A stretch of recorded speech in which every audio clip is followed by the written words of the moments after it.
Saya nomor absen 19. Saya Linda Aulia nomor absen 21.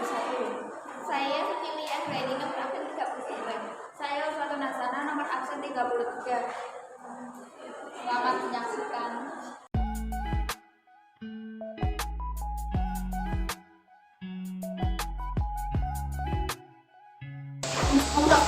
Saya di sini akan menjelaskan mengenai masa perjuangan pada tahun 1945 hingga 1950. Kondisi ekonomi di Indonesia pada tahun itu sangatlah kesulitan dikarenakan oleh peran dan ketergantungan terhadap ekspor bahan mentah. Sebab-sebab kesulitan ekonomi di Indonesia pada tahun itu adalah terjadinya inflasi yang tinggi. Beredarnya mata uang Jepang di kalangan masyarakat Indonesia dengan jumlah yang tidak terbatas itu juga mengakibatkan inflasi yang tinggi. Yang kedua ada beredarnya mata uang cadangan yang dikeluarkan oleh sekutu pada waktu itu. Terus Indonesia juga belum memiliki mata uang sendiri. Yang kedua adanya blokade ekonomi yang dilakukan oleh Belanda. Barang ekspor rakyat Indonesia terlambat terkirim. Yang kedua, barang dagangan Indonesia tidak dapat diekspor. Yang ketiga, Indonesia kekurangan barang impor. Poin yang ketiga adalah kekosongan kas negara dikarenakan oleh pajak dan biaya masuk lainnya belum ada, sementara pengeluaran negara semakin bertambah. Itu juga mengakibatkan ekonomi di Indonesia mengalami kesulitan. Upaya yang dilakukan pemerintah pada tahun 1945 hingga 1950 atau pada masa perjuangan adalah karena pada saat itu ekonomi Indonesia mengalami inflasi yang sangat tinggi sehingga pemerintah menstabilkan harga-harga barang, dan selain itu upaya lain adalah memperkuat pada sektor pertanian.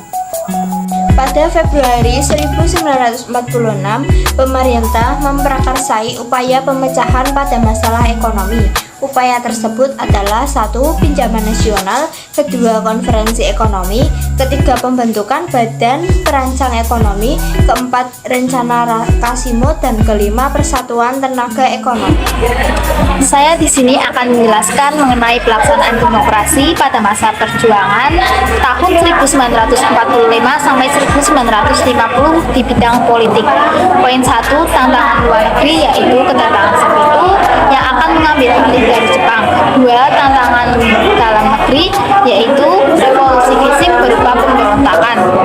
3, beberapa maklumat pada masa perjuangan. 1, maklumat Wakil Presiden 16 Oktober 1945 KNIP menjadi lembaga legislatif.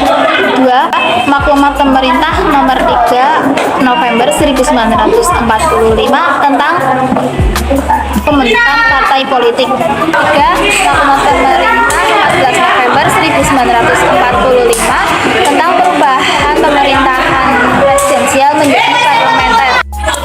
Kabinet pada masa perjuangan. Kabinet 1 presidensial dipimpin oleh Insinyur Soekarno pada tanggal 4 September sampai 14 November. Kabinet 2 Sultan Syahrir sebagai Perdana Menteri pada tanggal 14 November. Kabinet 3 dipimpin oleh Sultan Syahrir II berakhir pada tanggal 2 Oktober 1946. Kabinet 4 dipimpin oleh Sultan Syahrir III pada tanggal 2 Oktober 1946 sampai 3 Juli 1947. Kabinet 5 dipimpin oleh Amir Syarifuddin pada tanggal 3 Juli sampai 11 November 1947.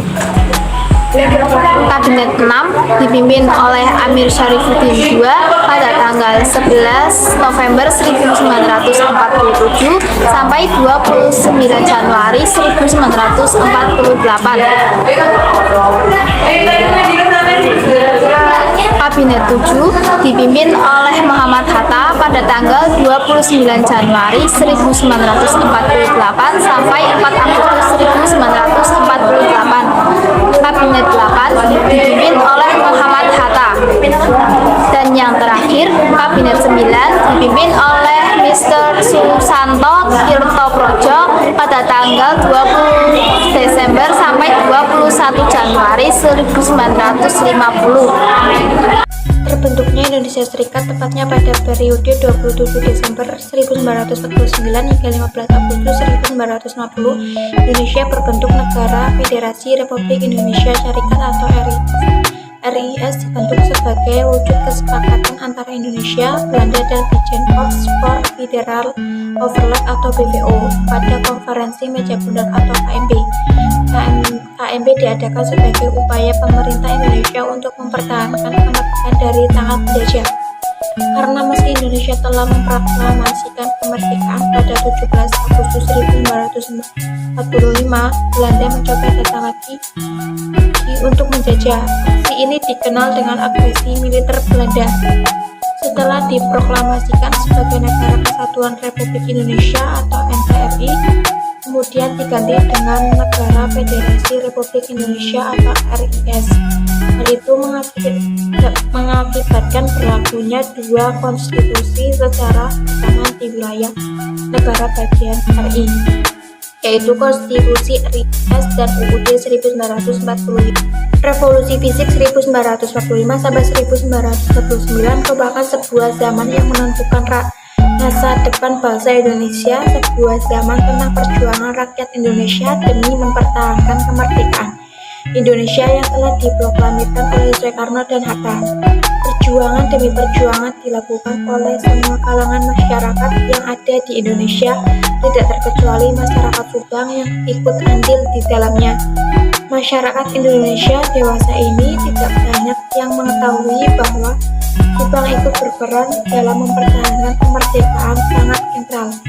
Sejarah tentang perlawanan masyarakat Subang pada masa revolusi fisik merupakan sebuah bahasa yang menarik. Penelitian dengan judul Subang Masa Revolusi Fisik 1945 sampai 1949 memiliki rumusan masalah bagaimana kondisi Subang sebelum kemerdekaan, bagaimana pada masa revolusi fisik, dan dampak apa yang ditimbulkan setelah revolusi fisik. 3. RIS dibubarkan Presiden Soekarno pada tanggal 17 Agustus 1950 secara resmi, mengumumkan pembubaran RIS dan pembetulan Negara Kesatuan Republik Indonesia. Penyebab pembubaran RIS sejak awal pembentukan RIS, mayoritas masyarakat Indonesia sebenarnya telah menentang adanya pemerintahan federal yang dihasilkan dari Konferensi Meja Bundar atau KMB. Penyebab pembubaran RIS selanjutnya adalah adanya perbedaan pandangan di dalam RIS sehingga mendorong pembentukan Negara Kesatuan. Pijakan ekonomi tersebut diantaranya 1. Gunting Syafruddin. Kebijakan Gunting Syafruddin dikeluarkan oleh Menteri Keuangan Syafruddin Prawi Negara pada 20 Maret 1950. Melalui kebijakan ini, nilai mata uang dipotong senering. Tujuan dari kebijakan ini adalah menanggulangi defisit anggaran sebesar Rp 5,1 miliar. Dampak dari kebijakan ini adalah uang yang beredar menjadi berkurang. 2. Gerakan Benteng. Kebijakan Gerakan Benteng dikeluarkan oleh Menteri Perdagangan Sumitro Djojo Hadikusumo. Gerakan ini bertujuan mengubah struktur ekonomi kolonial menjadi struktur ekonomi nasional. Namun kebijakan Gerakan Benteng mengalami kegagalan karena pengusaha lokal tidak mampu bersaing. Akhirnya pemerintah mengalami defisit anggaran dari Rp 1,7 miliar pada 1951 menjadi Rp 3 miliar pada 1952. Nasionalisasi Dejavanse Bank pada 1991, pemerintah menasionalisasi Dejavanse Bank dan mengubahnya menjadi Bank Indonesia. Bank milik Belanda tersebut dijadikan sepenuhnya milik Indonesia untuk menaikkan pendapatan, menurunkan biaya ekspor, dan menghemat secara gratis. Sistem ekonomi Alibaba dikeluarkan oleh Menteri Perekonomian Ishak Jokoro Hadisurjo. Program ini melibatkan pribumi Ali dan pengusaha Tionghoa Baba untuk memberi pelatihan kepada pribumi. Sebagai imbalannya, pengusaha Tionghoa mendapat bantuan kredit dan lisensi dari pemerintah, namun program ini mengalami kegagalan dan tidak sesuai harapan. Pembentukan kabinet dilakukan oleh Presiden. Pengangkatan atau penghentian menteri dan kabinet dilakukan dengan keputusan Presiden. Presiden dan Wakil Presiden berkedudukan selain sebagai kepala negara juga sebagai kepala pemerintah. Defisit keuangan negara yang meningkat dengan tajam dari tahun ke tahun. Pada Januari sampai Agustus 1965, pengeluaran negara tercatat sebesar 11 miliar rupiah. Penerimaan negara hanya mencapai kisaran sebesar 3,5 miliar rupiah pada 28 Maret 1963. Mengeluarkan landasan baru bagi perbaikan perekonomian negara, yaitu Deklarasi Ekonomi atau DEKON dengan 14 peraturan pokok.